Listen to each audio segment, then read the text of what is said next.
आजच्या या मॉडर्न जीवनात जगणं तेवढं सोपं पण झालं आहे आणि कठीण पण. दुसऱ्याने हे केलं तर मग मी पण असंच केलं पाहिजे म्हणजे आजचं जीवन फक्त तुलना करण्यातच जात आहे.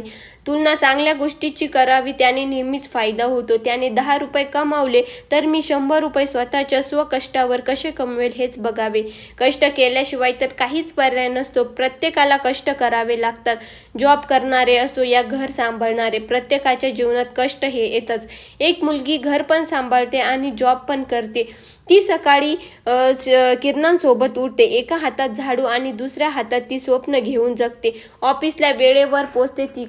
कॉफीच्या कपातील ऊर्जा बनते तिचे शस्त्र. फाईल्स, मीटिंग, टार्गेट सगळं सांभाळते ती, कारण तिच्यात आहे संयम.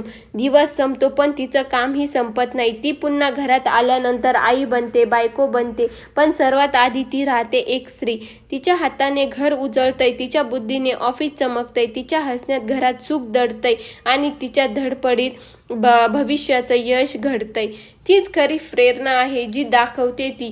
मी घर सांभाळणं आणि नोकरी करणं हे 2 वेगळी कामे नाहीत. मी घर सांभाळणं वेगळी कामे नाहीत. ती तर तिच्या अस्तित्वाची 2 पंख आहे.